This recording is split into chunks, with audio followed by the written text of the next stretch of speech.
So let me say, my heart is full today.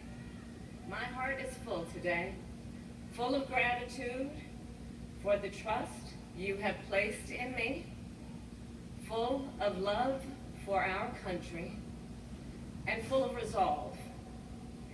The outcome of this election is not what we wanted, not what we fought for, not what we voted for, but hear me when I say,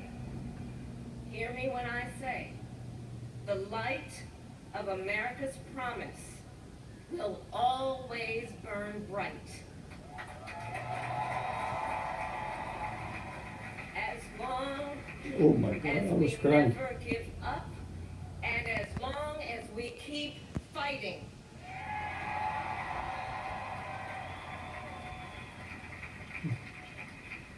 To my beloved Doug and our family, I love you so very much.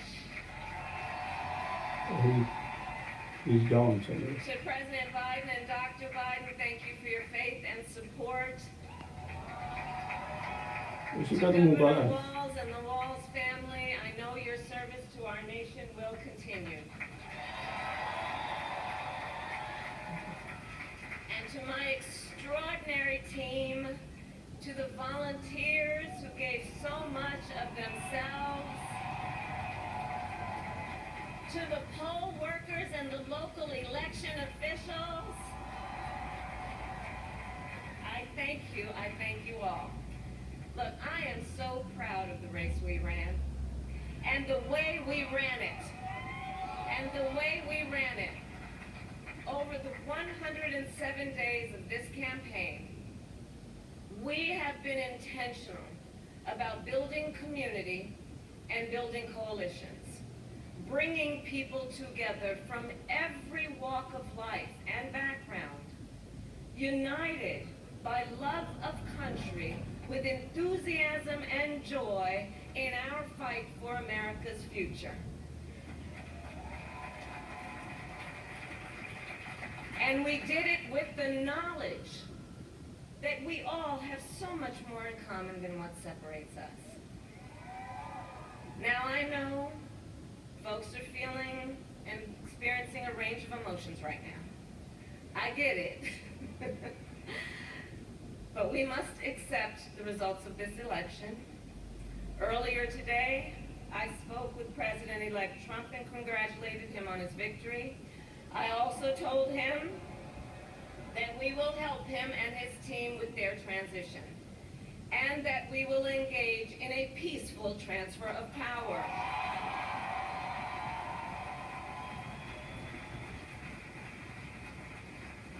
A fundamental principle of American democracy is that when we lose an election, we accept the results. That principle, as much as any other, distinguishes democracy from monarchy or tyranny. And anyone who seeks the public trust must honor it. At the same time, in our nation, we owe loyalty not to a president or a party, but to the Constitution of the United States.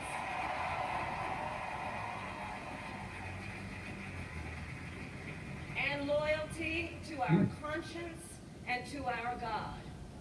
My allegiance to all three is why I am here to say, while I concede this election, I do not concede the fight that fueled this campaign.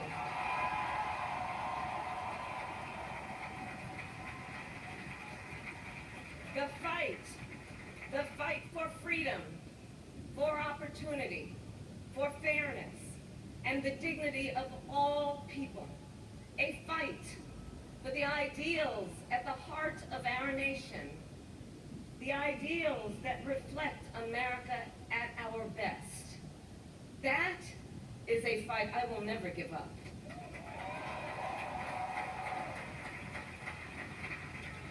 I will never give up the fight for a future where Americans can pursue their dreams, ambitions, and aspirations, where the women of America have the freedom to make decisions about their own body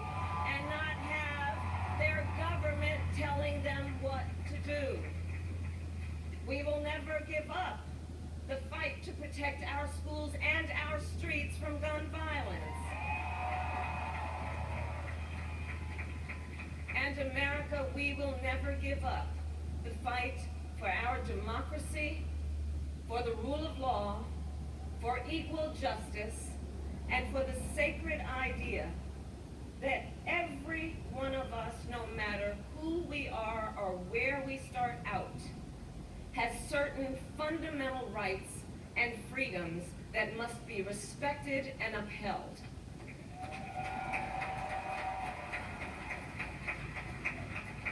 And we will continue to wage this fight in the voting booth, in the courts, and in the public square. And we will also wage it in quieter ways, in how we live our lives, by treating one another with kindness and respect, by looking in the face of a stranger and seeing a neighbor, by always using our strength to lift people up, to fight for the dignity that all people deserve. The fight for our freedom will take hard work, but like I always say, we like hard work. Hard work is good work. Hard work can be joyful work. And the fight for our country is always worth it. It is always worth it.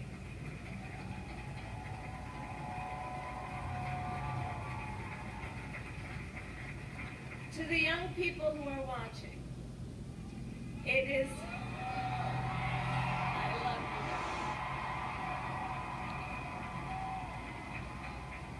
you. To the young people who are watching, it is okay to feel sad and disappointed. But please know it's going to be okay.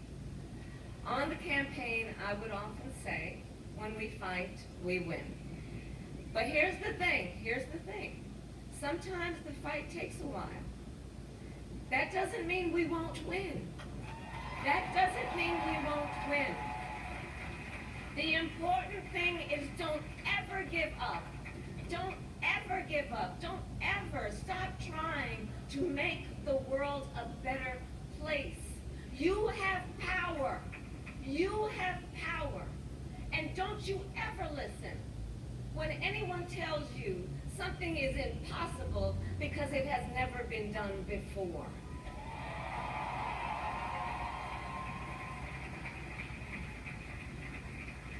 You have the capacity to do extraordinary good in the world. And so to everyone who is watching, do not despair. This is not a time to throw up our hands. This is a time to roll up our sleeves. This is a time to organize, to mobilize, and to stay engaged for the sake of freedom and justice and the future that we all know we can build together. Look, many of you know I started out as a prosecutor, and throughout my career I saw people at some of the worst times in their lives. People who had suffered great harm and great pain, and yet found within themselves the strength and the courage and the resolve to take the stand, to take a stand, to fight for justice, to fight for themselves, to fight for others. So let their courage be our inspiration. Let their determination be our charge. And I'll close with this. There's an adage an historian once called a law of history, true of every society across the ages. The adage is, only when it is dark enough can you see the stars. I know many people feel like we are entering a dark time, but for the benefit of us all, I hope that is not the case. But here's the thing, America, if it is, let us fill the sky with the light of a brilliant, brilliant billion of stars. The light of optimism, of faith, of truth, and service.